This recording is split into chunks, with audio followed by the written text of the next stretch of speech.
Unë them tani të flasim pak për sebebin pse jemi mbledhur në këtë bisedë sot. Shkasin. Do të sebebi është turqisht, osmanisht, po. Shkasin. Po. Vetëm dhe për fjalë. Jo, ke shumë të drejtë. Ferri i fjetur, roman nga Flutura Açka. Romani duhet ketë pak muaj që ka parë dritën e botimit, është në librari. Është një të paktën aq sa unë e kam kuptuar nga leximi, është një subjekti, pra është ritakim mes tre miq të vjetër për 50 vjetorin e të treve, mos gaboj, apo sepse i kishin ditëlindjet aty afër. Emrat i mbaj më të mirë, Gent Bahiti, Majla Kroj dhe Gjenez Kurti. Më bëri shumë përshtypje emri i Gjenez. Romani hapet me Gjenezën, mos gaboj. Paka shumë po. Pse ke zgjedhur emrin e Gjenezës? Ka qenë dhe rastësi, nuk ka qenë i kërkuar. Nuk ka një domethënie emri i Gjenezës? Jo, nuk ka aq shumë. Mund të ketë. Domethënë nuk e lexuar pastaj romanin, ti mund t'i japësh edhe këtë ngarkesë. Të gjës enkas, mund të japësh edhe këtë ngarkesë. Edhe mund të bësh dhe shpjegimin. Por një zonë që kishte këtë emër dhe aq shumë më pëlqeu emri i saj, sa i thash, unë do ta grabis për një personazh. Dhe kur e kam takuar, se është nga Kosova, kur e kam takuar në një takim në Kosovë dhe ja kaq e lumtur që unë jam edhe aty në librin tënd, se lexoj vetë. Se ishte me mjebër Kurti.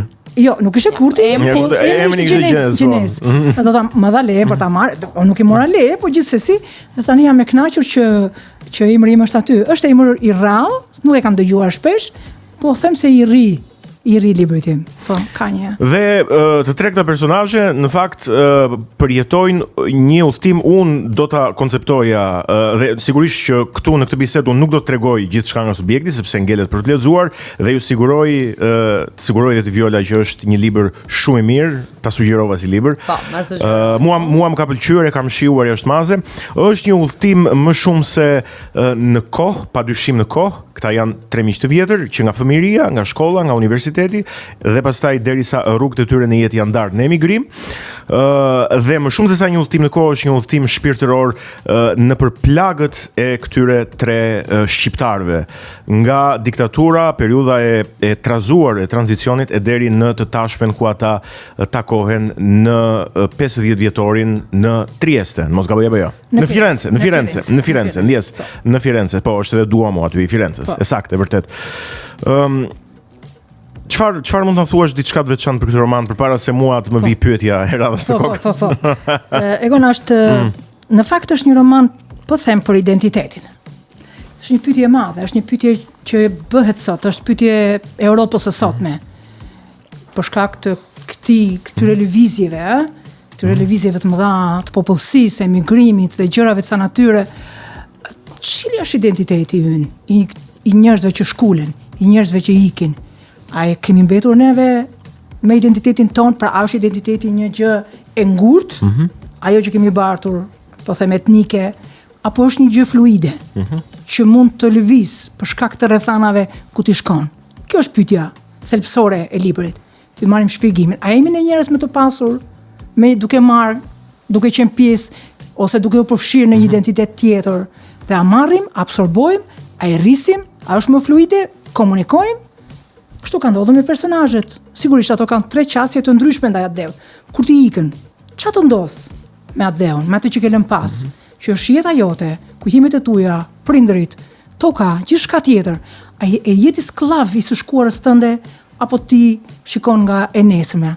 Këto janë gjëra, është një kushtim për 1 milion e gjysmë shqiptarë që kanë shtektuar flas 30 vitet e fundit, që janë diaspora e re, të themi shqiptare. Çfarë ndodh me ta? Ato janë të tre personazhet kanë tre qasje të ndryshme. Njëra e do me marria dhe unë dhe së shkëputur kur, tjetra as do të gjoj më as për shkak të së shkuarës. Sigurisht kjo pesha e së shkuarës është ajo dominanca e tyre e secili prej tyre është barra që në fakt në një farë mënyrë shkruan jetët e tyre. Tjetri është më i shkujdesur, por ama merret me gjithçka, me çfarëdo informacioni. Çështja shumë kam dashur të bëj një parakalim, mbase ka qenë në subkonsciencën time, një parakalim pak a shumë personazhet kanë moshën time. Ka qenë një parakalimi imi në historinë time, në jetën time. Dhe nuk kam pas mënyrë tjetër për ta thënë, që të mos e thosha në mënyrën më kështu qaramane, po edhe qaramane po ta themi, po kam dash ta them me histori, ose kam dash të ndelem, të mbetem dhe të shpjegoj më gjatë disa momente, që janë momente historike, por që na kanë lënë shenjat ne. Dhe kush më mirë do t'i shpjegonte se sa njerëzit që kanë qenë dëshmitar, është fjala për 91-shin. Një brez mas 10 vjetësh s'do të ketë lidhje me 91-shin fare.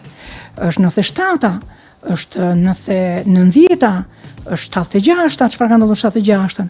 Do thotë një nga gjërat e rëndësishme dhe që është dhe debat, duhet të jetë debati ynë sot, por nuk është bërë kur debat. Është çështja, a jemi pastruar ne si shoqëri? Jemi filtruar ne si shoqëri? Sepse vjen nga diku këto lloj eksesesh, këto lloj trauma që mban secili prej nesh. Diku neve kemi lënë gjërat, i kemi shtyr dhe kemi harruar që është mirë që njerëzit të argumentojnë mbi tema të kësaj natyre që e lehtësojnë, si në një familje.